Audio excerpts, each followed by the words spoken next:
और उनको शैतानी और एक तरह से कहा जा रहा है आसुरी ताकत बोला, आसुरी ताकत, और इनके खिलाफ लड़ाई लड़ना है हमें। इस ताकत के खिलाफ इनके झूठ को बेनकाब करने के लिए कार्यकर्ताओं को समझाना होगा कि आप कार्यकर्ताओं के पास जाइए, उनको बताइए कि किस तरह से आरएसएस और बीजेपी जो है झूठ का प्रचार करते हैं, गलत प्रचार करते हैं। ये आसुरी शक्तियां हैं। आसुर मतलब आप समझ लीजिए किस तरह से अटैक है। ये पहली बार मैं देख रहा हूँ। सोनिया गांधी आमतौर पर राहुल गांधी अटैक करते हैं आरएसएस पर, लेकिन सोनिया गांधी ने पहली बार आरएसएस पर इस तरह का अटैक किया है बीजेपी के साथ साथ, और बोला है कि इसके लिए आपको लड़ना पड़ेगा, कार्यकर्ताओं को जाकर ट्रेनिंग देनी पड़ेगी, बताना पड़ेगा किस तरह से इनसे लड़ना है।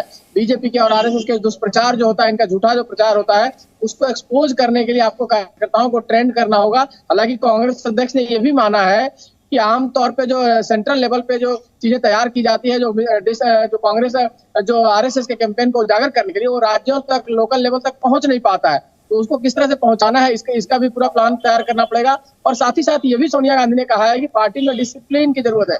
जिस तरह से चाहे तो G23 की बात हो, चाहे जिस तरह से नवजोत सिंह सिद्धू जैसे नेता जो है वो अभियान चलाते रहते हैं, पार्टी को मुसीबत में डालते हैं, तो उनको डिसिप्लिन में आकर अपने व्यक्तिगत महत्वाकांक्षा को छोड़कर पार्टी के हित को लेकर और सामूहिकता के साथ काम करना पड़ेगा। एक तरफ से आरएसएस और बीजेपी पे अटैक है, दूसरा उनके जो मिस इन्फॉर्मेशन कैंपेन होता है, शैतानी, और जो उसको ताकतें जो कहा जाएगा, सोनिया गांधी ने कहा है, उस प्रचार को एक्सपोज करने के लिए आपको कार्यकर्ताओं को एक्टिव करना पड़ेगा, ट्रेनिंग प्रोग्राम चलाना पड़ेगा लोकल लेवल पर, और साथ साथ पार्टी में डिसिप्लिन बने। इसके लिए उन्होंने फोकस किया है कि जो राज्य के अध्यक्ष का है कि इस मीटिंग में सभी राज्यों के अध्यक्ष को बुलाया गया है, राज्यों के जो प्रभारी हैं वो यहाँ मौजूद हैं, जो महासचिव हैं वो यहाँ मौजूद हैं, राहुल गांधी इसमें मौजूद है। तो उनके जरिए लोकल लेवल तक कैसे पार्टी का कैंपेन पहुंचाया जाए, कैसे आरएसएस और बीजेपी को एक्सपोज किया जाए, और कैसे डिसिप्लिन को पार्टी में मेंटेन किया जाए, इस पर सोनिया गांधी का पूरा फोकस है।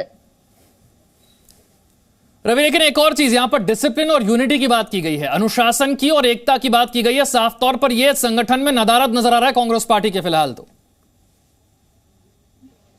बिल्कुल बिल्कुल ये बात सोनिया गांधी मान रही है, क्योंकि आप देखिए लगातार G23 के जो नेता है वो कांग्रेस अध्यक्ष को लेकर सवाल खड़े करते रहे, जिसको लेकर बैठक बुलाई गई CWC की, और उसमें पूरा प्रोग्राम दिया गया कि कैसे कांग्रेस अध्यक्ष का चुनाव 1 साल के अंदर में किया जाएगा। हालांकि और उसके साथ साथ जो डिसीजन लेने की बात है उस पर अटैक करते रहते हैं, चाहे कपिल सिब्बल हो, चाहे गुलाम नबी आजाद हो, चाहे आनंद शर्मा हो, 22-23 नेता, कई नेता पार्टी छोड़ के चले गए। उसके अलावा सिद्धू जैसे जो नेता है, पार्टी में रहते हुए पार्टी को जो बात आपने कही है, बात एक बार फिर से मैं दर्शकों को बताना चाहूंगा। जिस तरीके से कांग्रेस की बैठक में सोनिया गांधी ने बीजेपी और आरएसएस पर निशाना साधा है, खासतौर से जिस तरह के शब्दों का इस्तेमाल किया गया, वो देखना जरूरी है कि किस तरह के शब्द इस्तेमाल किए गए। बीजेपी आरएसएस के कैंपेन को शैतानी बताया गया है, पैशाचिक बताया गया है, आसुरी शक्तियां बताया गया है।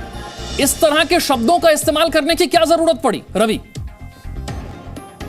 देखिए, कांग्रेस एक तरह से कहा जाए अटैकिंग मोड में है। उनको लगता है कि जब तक आरएसएस और बीजेपी में आप अटैक नहीं करेंगे, दूसरा जो खेमा है, दूसरे जो लोग हैं जो आरएसएस और बीजेपी से नाराज होते हैं, जो ऐसे जो वोटर हैं, उनको आप टारगेट नहीं करेंगे, तब तक आपके साथ वो नहीं जुड़ेंगे। और जो इस मजबूती के साथ अटैक करेगा आरएसएस को, बीजेपी को, उसके साथ जनता जुड़ेगी। और साथ साथ उनका कहना है कि जो संवैधानिक संस्थाएं हैं उसको जिस तरह से इन्होंने दरकिनार किया है, तोड़ मरोड़ किया है, तो वैसी स्थिति में आपने आरएसएस और बीजेपी को अटैक कर जो इनके खिलाफ जनता है, जो आरएसएस का कैडर नहीं है, जो बीजेपी का कैडर नहीं है, उनको अपने साथ जोड़ने के लिए इस तरह का अटैकिंग लहजा इस्तेमाल किया जा रहा है। और ये मैंने कहा कि इससे पहले राहुल गांधी तो आरएसएस पर अटैक करते रहे, लेकिन सोनिया गांधी अमूमन आरएसएस पर इस तरह का अटैक नहीं करती थी।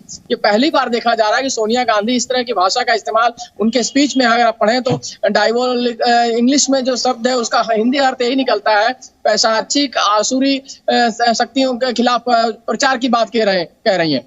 तो कहीं ना कहीं सोनिया गांधी के इस अटैक का मतलब है कि ये मान के चलिए कि आने वाला चुनाव है, 5 राज्यों में चुनाव हो, और फिर 2024 का लोकसभा चुनाव, इसी एजेंडे पर लड़ा जाएगा कि आपको आरएसएस और बीजेपी का खुलकर विरोध करना है, खुलकर अटैक करना है। रवि, आप भी जानते हैं जिस तरह के शब्दों का इस्तेमाल किया जाता है, ये राजनीति में बड़े अहम होते हैं, ये बाजी पूरी तरह से पलटने की ताकत रखते हैं, और ऐसे अटैक कई बार उल्टे पड़ जाते हैं। बीजेपी के झूठ का पर्दाफाश करना है, यहां तक सोनिया गांधी कहती हैं वो ठीक, लेकिन उसके बाद वो कहती हैं कि उनका कैंपेन जो है बीजेपी आरएसएस का, वो पैशाचिक है, शैतानी कैंपेन है। इसका सामना हमें करना होगा। Presenting B News app available on Google Play and App Store. Download it now.